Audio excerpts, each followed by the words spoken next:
5월 13일 방송되는 PD수첩 1461의 구멍난 도시, 그들은 왜 싱크홀에 빠졌나 편에서는 최근 연일 발생하는 싱크홀 관련 사고와 관련해 대형 싱크홀의 원인을 심층 취재 보도할 예정이라고 합니다. 지난 3월 24일 서울 강동구 명일동 내의 한 도로가 무너지며 대형 싱크홀이 발생해 우리를 깜짝 놀라게 했었는데요. 약 20m 깊이로 무려 아파트 7층 크기 정도의 싱크홀이었다고 합니다. 더구나 당시 도로를 달리던 오토바이는 멈출 새도 없이 깊은 싱크홀 안으로 매몰되었고 오토바이 운전자가 17시간 만에 숨진 채 발견되면서 모두를 안타깝게 만들었었는데요. 당시 운전자는 세상을 떠난 아버지 대신 가장 역할을 하며 부업으로 배달 일을 하던 30대 청년 박모 씨였다고 합니다. 사건 당일도 사무실에서 퇴근한 뒤에 배달 일을 하던 중 참변을 당한 것이라는 소식이 전해져 더욱 안타까웠었는데요. 그런데 최근 이 싱크홀 사고가 인재라는 지적이 제기되고 있습니다. 이러한 상황에 대해 유가족이 PD수첩을 통해 처음으로 심경을 밝혔다고 하는데요. 너무 황망하게 정말 땅이 뚫려 있고 제가 현장에 갔을 때는 더 말하기도 어려운 상태였죠. 소방대원 분들께서도 저한테 답을 하기도 어려웠던 상황이었어요. 실제 운전자의 시신이 발견된 지점은 싱크홀 중심에서 무려 50m나 떨어져 있는 지점이었다고 하는데요. 이날 새벽 운전자의 휴대전화와 오토바이가 먼저 발견되었고 이후에 중장비를 동원해서 토사를 제거하고 배수 작업을 병행한 끝에야 겨우 시신이 수습되었습니다.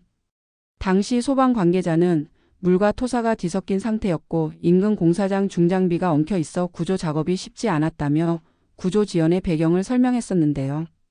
이로 인해 더욱 서울 강동구 싱크홀 사고가 예고된 인재라는 지적이 잇따르고 있는 상황이라고 합니다.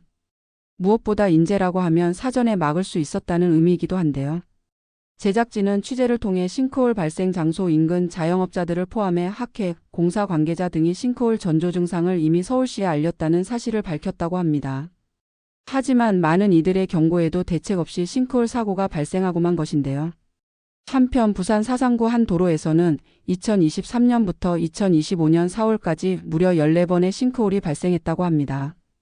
2년가량의 기간 동안 무려 14번의 싱크홀이 생겼기 때문에 인근 사상구민들은 큰 불안감을 겪고 있다고 하는데요.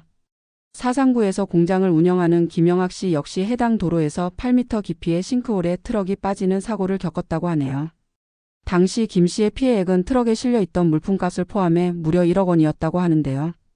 뿐만 아니라 사고를 겪은 도로를 지나갈 때면 싱크홀 안에 갇혀서 옴짝달싹하지 못했던 그때가 상기되는 탓에 한동안 해당 도로를 피해 다녀야만 했다고 합니다. 박용갑 의원실에 따르면 2015년부터 지난해까지 약 10년간 전국에서 발생한 싱크홀은 총 2119건이나 된다고 하는데요. 2014년 서울 송파구 석촌지하차도에서 발생한 싱크홀에 국가적 관심이 집중된 후 10년이 흘렀지만 싱크홀 사고가 끊이지 않고 있다고 합니다. 이에 PD수첩은 전문가들과 함께 인명피해가 발생한 대형 싱크홀 사고들을 분석해 어떠한 공통점이 있는지 확인했다고 하는데요. 방송을 통해 서울, 부산 등에서 끊이지 않고 발생하는 싱크홀의 원인을 심층 취재 보도할 예정이라고 합니다. 자세한 이야기는 아래 댓글 링크 참고하세요. 그리고 구독 신청 부탁드립니다.